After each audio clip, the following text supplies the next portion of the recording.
Dialogando la Historia, un podcast creado por la Asociación Los Mayores Valores dentro del proyecto Historia Vivida y Contada, cofinanciado por el Gobierno de Canarias.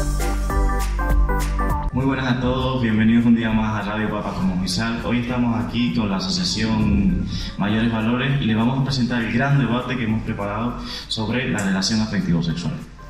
En nuestra radio escolar Papas Comojo y Sal le damos la bienvenida y les presentamos a los miembros de la asociación. Somos algo impresentables, ¿no? Pero sí. Jaime.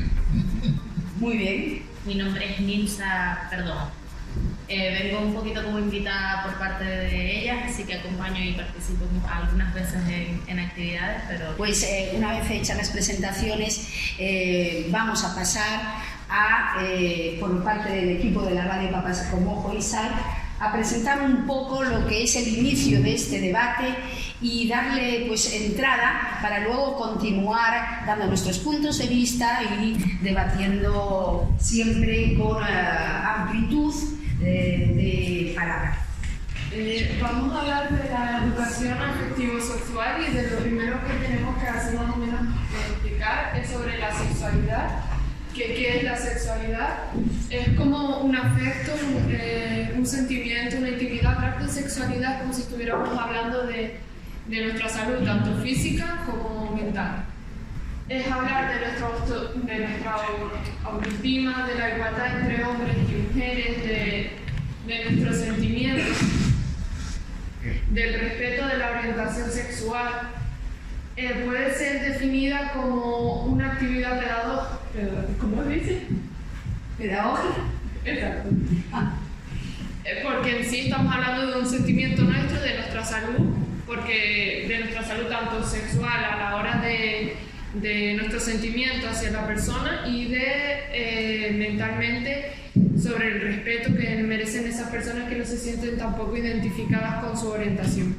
También está hecho como la OMS lo declaró un derecho tanto de los niños, niñas y adolescentes, diciendo que cada centro educativo debería enseñar este tipo de educación para así tener más respeto hacia esas personas y nosotros defendernos más con los temas de transmisiones sexuales, las enfermedades que puede causar, el no cuidarnos de la manera adecuada, ni usar ningún anticonceptivo, de los embarazos, de las personas que no se sienten atraídas por el género que debería ser el que se tendría que sentir atraído.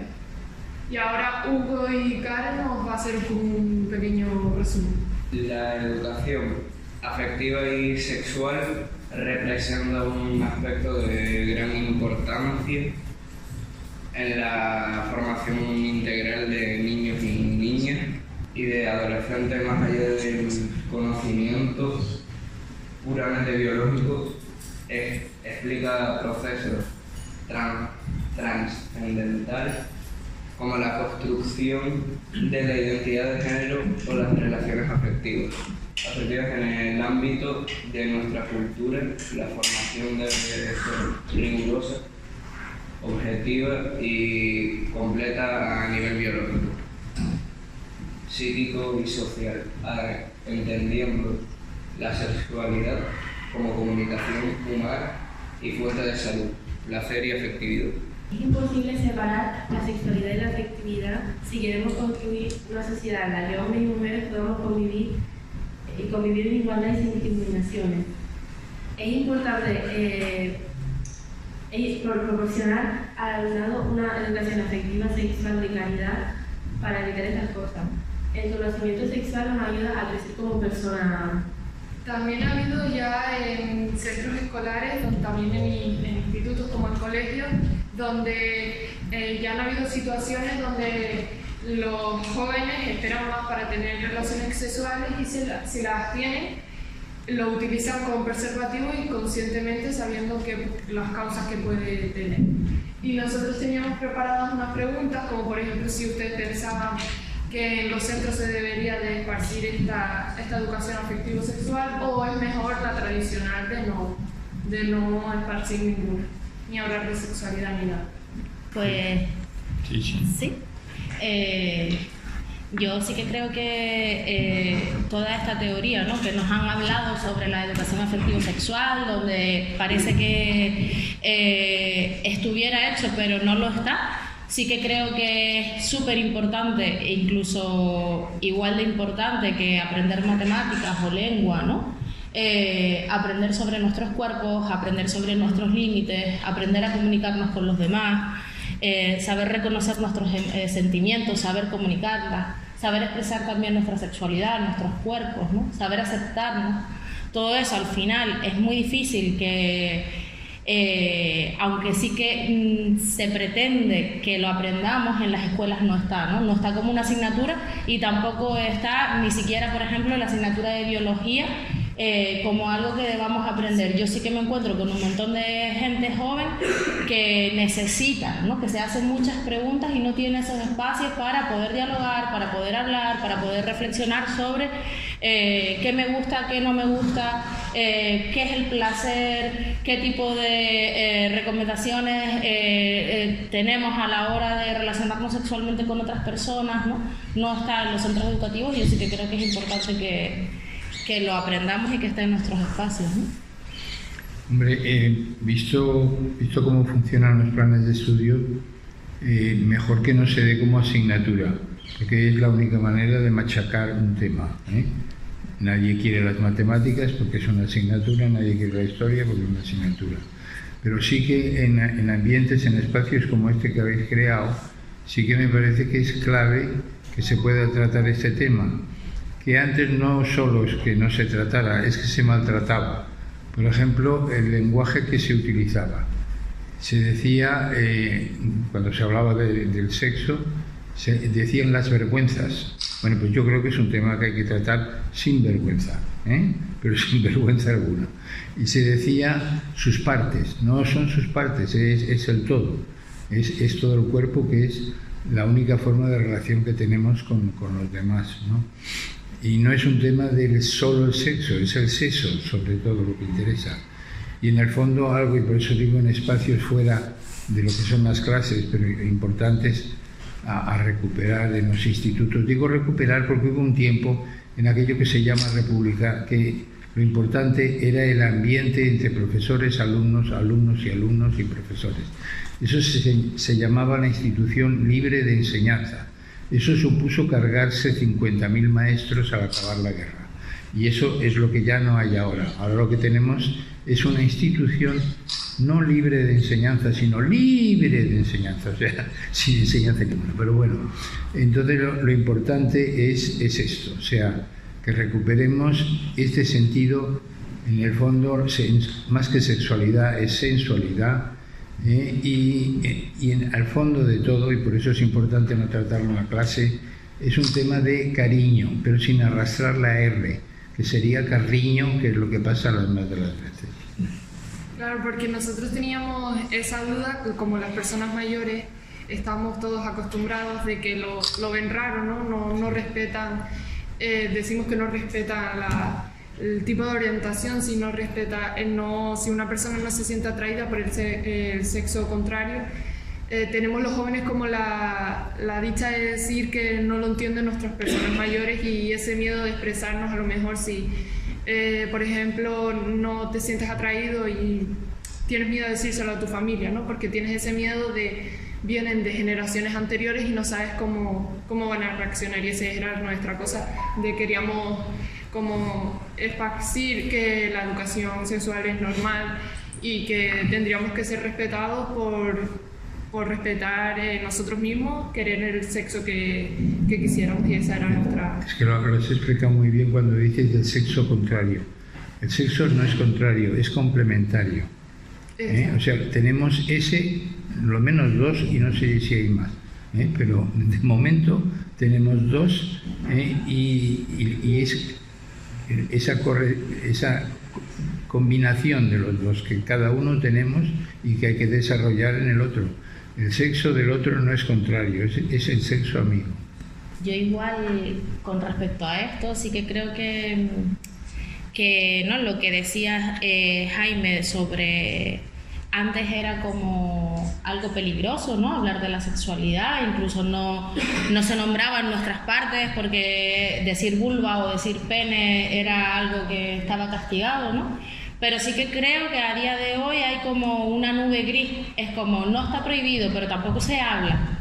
Y de hecho es como vamos a empezar a hablar de sexualidad con las adolescentes, como si en la infancia nuestra sexualidad estuviera, no sé, desaparecida. Sí.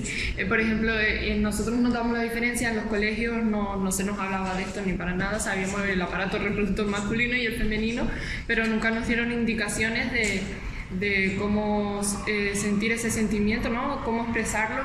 Pero aquí sí, en los institutos, que yo pienso que deberían esparcirlo desde el colegio, porque yo creo que yo personalmente antes me decías la palabra pene o cualquier cosa y todos los niños acostumbramos a reírnos, ¿no? de esa palabra, a tomarlo como una vergüenza. Sabemos que existe, pero lo tomamos como una vergüenza. Y eso es lo que yo creo que deberían enseñarle a los niños, que no es nada vergonzoso y que es algo normal. Y sobre todo porque si entendemos que los seres humanos somos seres sexuados y con capacidad placentera, podemos entender que hay etapas, ¿no? Y que desde que nacemos tenemos una etapa en autorreconocimiento, con la exploración, ¿no? Y parece que eso muchas veces en la crianza a los padres les da vergüenza, en la escuela intentan disimularlo lo máximo posible, hasta que lo castran, y cuando te llegan a la adolescencia ya les estamos exigiendo que tengan conocimiento de sus propios cuerpos, que puedan poner límites, que sepan quiénes les gusta, que sepan los nombres de las partes de su cuerpo, cuando ha habido como una nube gris que ha taponado, ¿no? Un tabú. Sí. Que no nos hablan de... Sí, porque es como si hubiera un telón de repente en el colegio, tú no te enteras de nada de sexualidad, ni te hablan sobre el sexo, ni sobre tu tipo de orientación,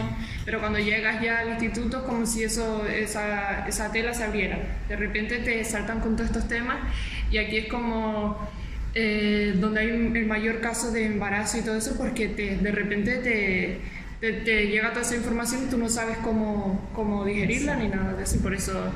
Creemos que por eso es todos los casos que están habiendo también de infecciones sexuales y de embarazo. Y luego también con lo que decías antes, ¿no? Como saber que existen múltiples posibilidades de expresar tu sexualidad desde la identidad, ¿no? De quién soy yo. A pesar de tener un pene, puedo ser una mujer, tengo que ser un hombre, ¿no? Existen chicos con vulva, existen chicas con pene. Esas preguntas no las hacemos en el colegio, ni le damos la posibilidad a la reflexión en la infancia.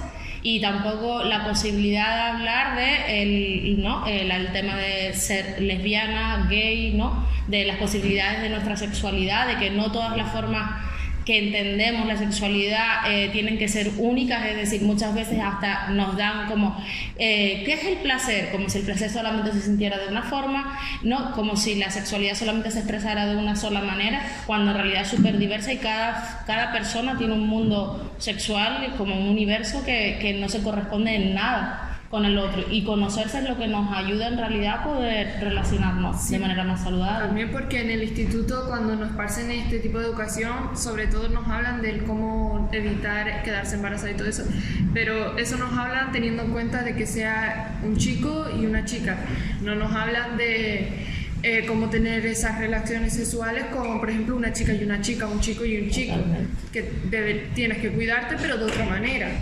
Yo además con eso creo varias cosas. Primero, como que te imponen la heterosexualidad, como si vas a mantener relaciones sexuales, ¿cómo ponerle el preservativo al chico si eres la chica? Y es como, bueno, y si es una chica y una chica, entonces ¿cómo es?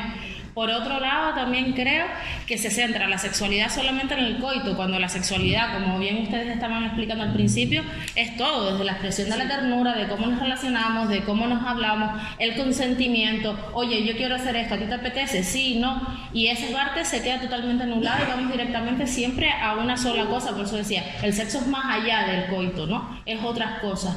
Y luego, en tercer lugar también, creo que se ha entendido la educación afectivo-sexual siempre desde los riesgos y los peligros. Cuidado, las ITS, pero es que la sexualidad también es alegría, es deseo, es placer. No nos hablan de la parte positiva ni de ese placer en sí, sino de lo negativo, las causas que te pueden llegar a tener si lo haces. Es como que si te pusieran una alarma, ¿no? Cuidado, si es chico y chica, sí o sí te esparcen, tiene que ser un chico y una chica. y te puedes quedar embarazado o puedes tener cualquier tipo de enfermedad, pero no nos hablan en sí de la sexualidad, ¿no? Del placer, del afecto, del sentimiento ese. Totalmente. Claro, en cuanto salen estos temas sale el tema del desnudo, y desnudo quiere decir simplemente desnudo, o sea, no hay nudos, no hay ataduras, no hay trampas, se es simplemente libre, ni más ni menos que libre. Al fin y al cabo el paraíso no era otra cosa que pasearse desnudo como dioses.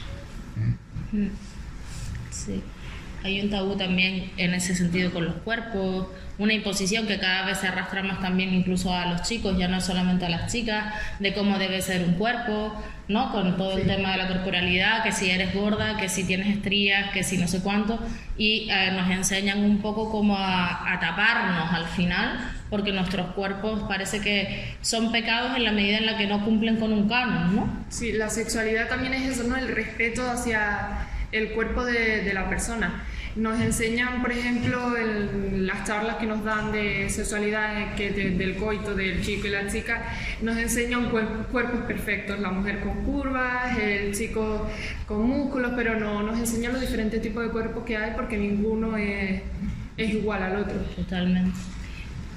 Y creo que esa diversidad es lo que nos enriquece, ¿no? Como poder tener cuerpos distintos y poder amarlo y respetarlo desde quienes somos y no desde lo que debemos ser, no según esos prototipos que nos enseñan. De todos modos, la capacidad de complicarnos la vida de este tipo de sociedad, por ejemplo, una cosa tan elemental como el respirar. Resulta que el primer respiro que pega uno de recién nacido llora, chilla, y luego nadie nos ha enseñado a respirar. Vivimos de respirar y no sabemos ya no cómo respirar, no sabemos cómo vivir. O sea, es tan importante que cualquiera de las gimnasias, de los intentos de recreación de una persona empieza por la respiración. Y no sabemos algo tan elemental como respirar. Y lo mismo que la respiración es exactamente el tema del sexo, el seso y todo lo demás. O sea, es todo para complicarnos la vida, que tendría que ser mucho más sencilla, más simple. Claro. Sí. Como el tema de tienes que ser fuerte, pero no te enseñan a cómo. Cosas así te obligan, te exigen desde que naces, pero no te enseñan a hacerlo. Te obligan, por ejemplo, ahora nace un niño y te obliga a que ese niño debe de respetar a todas las personas, ¿no? Pero no te enseñan a cómo respetar a todas las personas, ni a cómo al sentirte atraído por el resto.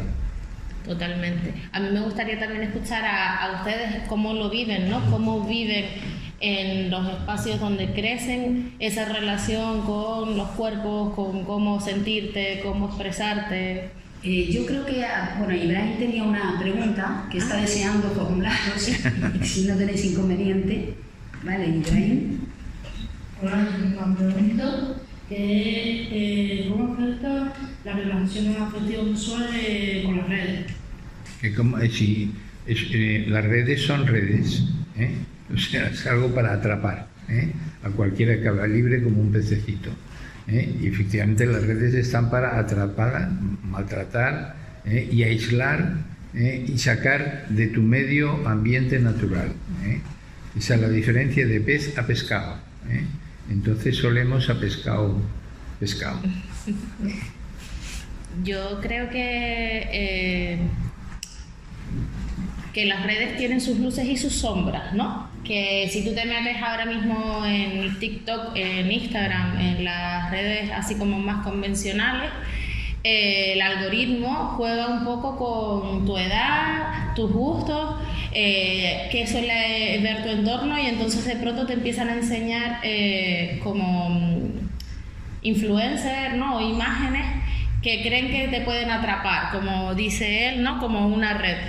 ¿Qué pasa con eso? Que muchas veces, como vivimos en la sociedad en la que vivimos, está como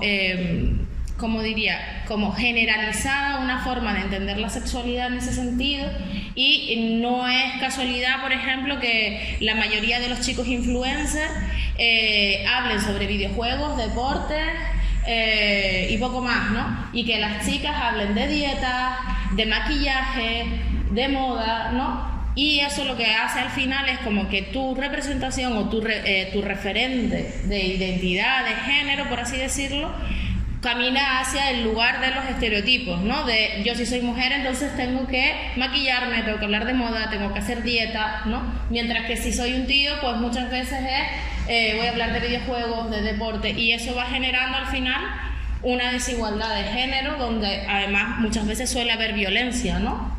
Tanto hacia nuestros cuerpos como en las relaciones entre chicos y chicas. Sí, por eso hablamos de la educación afectivo-sexual, ¿no? Porque si ya te lo enseñan en algún centro educativo, tú ya no crees a las redes, ¿no? Las redes sociales, como tú dices, te tienen como el hombre juego, fútbol, videojuegos, y la mujer...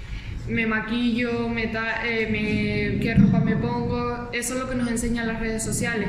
Pero si vemos el lado bueno de las redes sociales, que son, por ejemplo, la búsqueda de información, de todo eso que nos ha traído bueno, podemos también quitar lo malo de eso metiendo la educación en los centros.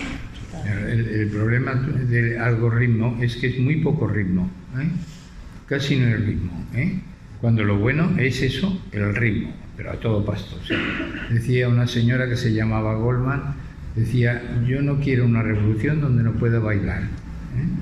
Entonces, me parece que los algoritmos nos tienen parados y bloqueados. Todo el mundo tiene el móvil, pero no tiene un móvil de nada. No se mueve por nada. O sea, realmente estamos paraditos. Más ritmo, señores. Yo creo que cuando influye la relación, por ejemplo, cuando tienes el móvil, depende de lo que busques o lo que no busques. Si buscas otras cosas, te influirá esas cosas. Si buscas las otras, te influirán las otras. Es como el cambio de género y todas esas cosas. Esa es la cosa en sí, que tú tienes que buscarlo, pero ellos desde que tú te empiezas vamos a poner una red social cualquiera, el Instagram, te van a enseñar, depende de tu género, si te dicen tienes que elegir mujer, la edad, te van a enseñar contenidos de ese que va a ser, como dije antes, cómo la mujer me maquillo hoy, el fútbol voy hoy a un entrenamiento, cosas así, te exigen desde el principio, te enseñan cosas de la heterosexualidad, ¿no? Si eres hombre, eres el macho, si eres mujer, tienes que estar otro tipo de cosas. Y yo creo que lo que dice Ibrahim es súper interesante en el sentido de que además tiene sentido con por qué no nos enseñan en los centros, que seguramente sí, ¿no? Pero que también es importante aprender la herramienta de búsqueda y saber seleccionar qué fuentes de las que yo estoy viendo son fiables y cuáles no, porque hay mucho fake news, porque hay un montón de información. Ahora mismo cualquiera se puede hacer influencer y sacar información como si fuera una verdad absoluta. Entonces, saber ser crítico sobre eso que está diciendo esa persona, ¿es fiable? ¿De qué fuente nace? ¿De dónde bebe? ¿No? Y saber investigar para llegar a nuestra verdad, sabiendo decir, bueno, porque lo diga esta persona no tiene por qué ser cierto, y saber buscar desde otro. Pues nada más que decir, y estamos en Radio Papá como Isal y nos mandamos un juego. Día, que tengan ustedes un buen día, muchísimas gracias de verdad por su participación y bueno, chicos, chicas, les mandamos a la asociación, ustedes son los representantes, pero a todos y a todas un abrazo muy fuerte. Mira, yo quisiera agradecer, yo siempre sospeché de que a lo que no se llegaba entre los 14 y los 18 años, ya no llegabas en la vida, y me alegro de ver que eso sigue siendo verdad. La pena es que el resto de votantes, la mayoría, no llegaron a ese punto a los 14 o a los 18 años. Muy amable, muchísimas gracias. Un aplauso.